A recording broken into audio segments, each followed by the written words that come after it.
नमस्कार मंडळी. मे महिना संपून जून महिना आला तरी पावसाचं काही नाव नाही आणि अजूनही इतकं कडक ऊन आहे ना की अजूनही मे महिन्यातल्यासारखी तब्येतीची काळजी घ्यावी लागते. जूनच्या कडक उन्हात विसरूनही खाऊ नका या 8 गोष्टी, नाहीतर थेट व्हाल हॉस्पिटलमध्ये ऍडमिट. नमस्कार मित्रांनो, आपल्या चॅनेलवर तुमचे मनापासून स्वागत आहे. मित्रांनो, तुम्हाला माहिती आहे का, जेव्हा बाहेरचा पारा 45 अंश सेल्सिअस पार करतो तेव्हा तुमच्या स्वयंपाकघरातील काही रोजच्या गोष्टी अमृताऐवजी थेट विष बनू शकतात. हो, तुम्ही अगदी बरोबर ऐकले. जूनच्या या जीवाची लाहीलाही करणाऱ्या उन्हात फक्त बाहेरची उष्ण हवा तुमची शत्रू नाही, तर तुमच्या ताटात वाढलेलं चविष्ट अन्न सुद्धा तुम्हाला थेट हॉस्पिटलच्या आयसीयू बेडवर पोहोचवू शकतं. उन्हाळ्यात शरीराची अंतर्गत यंत्रणा कशी काम करते? विज्ञान सांगते की बाहेर कितीही उष्णता असली तरी आपलं शरीर आतलं तापमान 37 अंश सेल्सिअसवर टिकवून ठेवण्याचा प्रयत्न करतो. यासाठी शरीराला खूप घाम गाळावा लागतो. या गडबडीत आपल्या पाचन तंत्राची संपूर्ण ऊर्जा शरीर थंड ठेवण्यात खर्च होते. आयुर्वेदानुसारही या दिवसात आपली जठराग्नी अत्यंत मंद होते. अशा नाजूक वेळी जर आपण जड, उष्ण प्रवृत्तीचे आणि अति मसालेदार पदार्थ खाल्ले तर पोटाची सिस्टीम पूर्णपणे क्रॅश होते. चला तर मग जाणून घेऊया अशा 8 गोष्टी ज्या सध्या जूनच्या उन्हात खाणं म्हणजे यमराजाला थेट आमंत्रण देण्यासारखं आहे. नंबर 1, कढी आणि आंबट शिळे दही. पोटात ऍसिडिटीचा ज्वालामुखी होतो. उन्हाळा आला की आपण ताक, दही जास्त खातो, पण उन्हाळ्यात गरम गरम कढी खाण्याची चूक कधीच करू नका. दही जरी निसर्ग कंटेंट थंड वाटत असले तरी ते जुने झाले की आंबट आणि उष्ण प्रवृत्तीचे बनते. जेव्हा हे दही बेसन आणि मसाल्यांसोबत तासन तास गॅसवर उकळले जाते तेव्हा त्याचे पूर्ण थर्मल स्ट्रक्चर बदलते. नुकसान काय, तर भयंकर ऍसिडिटी, छातीत जळजळ, पित्त वाढणे आणि अंगावर उष्णतेचे रॅशेस किंवा पिंपल येणे. उपाय काय यावर? उन्हाळ्यात कढीला तात्पुरता निरोप द्या. ताजे गोड दही खा किंवा त्यात जिरेपूड, पुदिना आणि काळे मीठ घालून पातळ ताक पिणे हा उत्तम पर्याय आहे. लक्षात ठेवा, ताक अमृत आहे, कढी आफत आहे. नंबर 2, चहा आणि कॉफीचा अतिवापर शरीराला बनवतो वाळवंट. उन्हाळा किती असो, चहा प्रेमींना गरमागरम चहा हवाच असतो. पण दुपारी चहा कॉफी पिणे म्हणजे स्वतःच्या पायावर धोंडा मारून घेण्यासारखे आहे. चहा आणि कॉफीमध्ये कॅफेन असते, जे मूत्रवर्धक आहे, म्हणजेच ते शरीरातील पाणी खेचून लगीवाटे बाहेर काढते. नुकसान काय, तर शरीरात भयंकर डिहायड्रेशन होते, चक्कर येते, सोडियम पोटॅशियम कमी होऊन रक्तदाब लो होतो आणि पोटात अल्सरचा धोका वाढतो. उपाय काय, तर चहा कॉफीचे प्रमाण अत्यंत मर्यादित करा. त्याऐवजी माठातील थंड पाणी, लिंबू सरबत, शहाळ्याचे पाणी, कोकम सरबत किंवा सत्तूचे सरबत प्या. नंबर 3, समोसे, कचोरी आणि स्ट्रीट फूड. बॅक्टेरियांचा सुळसुळाट होतो. उन्हाळ्यात जीवाणू आणि बुरशी हिवाळ्यापेक्षा 10 पट वेगाने वाढतात.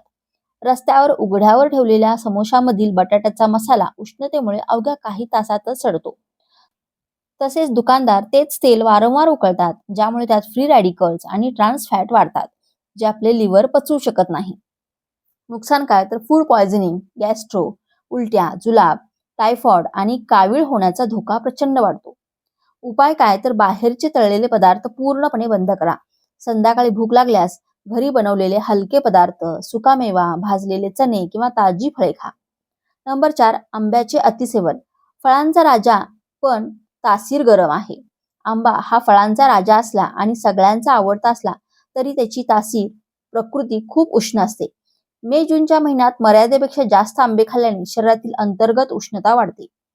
नुकसान काय, तर चेहऱ्यावर मोठे पिंपल्स येणे, उष्णतेच्या फोड्या आणि अंगावर घामोळ्याचा त्रास वाढणे. उपाय काय, तर दिवसातून फक्त एकच आंबा खा आणि सर्वात महत्त्वाचे म्हणजे आंबा खाण्यापूर्वी किमान 2 ते 3 तास तो पाण्यात भिजवून ठेवा, ज्यामुळे त्याची उष्णता कमी होते. नंबर 5, नॉनव्हेज आणि अंडी पचनावर पडतो दुप्पट ताण. चिकन, मटण, मासे आणि अंड्याच्या पिवळ्या भागात खूप जड प्रोटीन आणि फॅट्स असतात. उन्हाळ्यात मंद झालेल्या पचनशक्तीला हे पचवण्यासाठी नेहमीपेक्षा दुप्पट तिप्पट ऊर्जा लावावी लागते, ज्यामुळे शरीरात अंतर्गत उष्णता निर्माण होते. याचे नुकसान काय, तर अस्वस्थता जाणवणे, पोट फुगणे, अपचन, छातीत जळजळ आणि दुर्गंधीयुक्त गॅस तयार होणे. उपाय याच्यावरती, जूनच्या या उन्हात मांसाहार अत्यंत मर्यादित करा. रात्रीच्या वेळी नॉनव्हेज खाणे पूर्णपणे टाळा आणि हलका पालेभाज्यांचा आहार घ्या. नंबर 6, आले, लसूण आणि गरम मसाले रक्ताचे तापमान वाढवणारे आहेत. आलं, लसूण, लवंग, मिरी, दालचिनी यासारख्या गरम मसाल्यांची तासीर अत्यंत उष्ण असते. हिवाळ्यात हे शरीरासाठी चांगले असले तरी उन्हाळ्यात त्याचा अतिवापर थेट रक्तातील उष्णता वाढवतो. नुकसान काय तर पोटात आणि आतड्यांमध्ये अल्सर होऊ शकतात. शरीरातील अतिउष्णतेमुळे नक्सीर म्हणजेच नाकातून रक्ताची धार लागण्याचा त्रास होऊ शकतो. जेवणात उपाय ह्याच्यावरती गरम मसाल्यांचा वापर अगदी नाममात्र करा. त्याऐवजी जिरे, बडीशेप, धने, कोथिंबीर सारख्या शरीराला थंडावा देणाऱ्या गोष्टींचा आहारात समावेश करा. नंबर 7, सॉफ्ट ड्रिंक्स आणि फ्रीजचे अतिथंड पाणी पोटाला थर्मल शॉक देतात. उन्हाळ्यातून थकून भागून आल्यावर फ्रीजमधलं कडकडणारं थंड पाणी किंवा कोल्ड्रिंक पिणे हे आपण करणारी सर्वात मोठी चूक आहे. त्यामुळे पोटाला थर्मल शॉक बसतो, म्हणजे बाहेरील अतिउष्ण तापमान आणि आतील अतिथंड तापमान यात थरार होतो. तसेच कोल्ड्रिंक्स मधील अतिसाखर शरीरातील पाणी शोषून घेते. नुकसान काय तर पचनक्रिया पूर्णपणे ठप्प होते, घसा खराब होऊन इन्फेक्शन होते आणि डिहायड्रेशन कमी होण्याऐवजी उलट वाढते. उपाय तर उन्हातून आल्यावर आधी 10 मिनिटे पंख्याखाली बसा, शरीराचे तापमान नॉर्मल होऊ द्या आणि त्यानंतर माठातील नैसर्गिकरित्या थंड झालेले पाणी प्या. नंबर 8, शिळे आणि उघडे अन्न थेट हॉस्पिटलचा रस्ता. उन्हाळ्यात दमट आणि उष्ण हवामानामुळे अन्न खूप लवकर खराब होते. सकाळी बनवलेले अन्न दुपारी किंवा संध्याकाळपर्यंत खाणे किंवा उघडे ठेवलेले अन्न खाणे अत्यंत धोकादायक ठरू शकते. नुकसान काय तर यात सॅल्मोनेला आणि ई कोलाय सारखे बॅक्टेरिया वेगाने वाढल्यामुळे आतड्यांचे गंभीर इन्फेक्शन होते, ज्यामुळे उलट्या, जुलाब होऊन थेट हॉस्पिटल गाठावे लागते. उपाय उन्हाळ्यात नेहमी ताजं अन्न बनवून खा. उरलेलं अन्न थंड झाल्यावर लगेच फ्रीजमध्ये ठेवा आणि पुन्हा खाण्यापूर्वी ते व्यवस्थित गरम करून घ्या. थोडक्यात सांगायचं तर मित्रांनो, निसर्गाच्या नियमाप्रमाणे ऋतूनुसार आपल्या आहारात बदल करणे गरजेचे आहे. या जूनच्या उन्हात वरील 8 गोष्टींपासून लांब राहा. स्वतःला आणि आपल्या कुटुंबाला सुरक्षित ठेवा. तुम्हाला ही माहिती कशी वाटली मला कमेंट करून नक्की सांगा. माहिती आवडली असेल तर व्हिडिओला लाईक करा, शेअर करा आणि चॅनेलला सबस्क्राईब करायला अजिबात विसरू नका. सुरक्षित राहा, निरोगी राहा. धन्यवाद. भेटूया अशाच एका नवीन माहितीपूर्ण व्हिडिओसोबत. तोपर्यंत काळजी घ्या.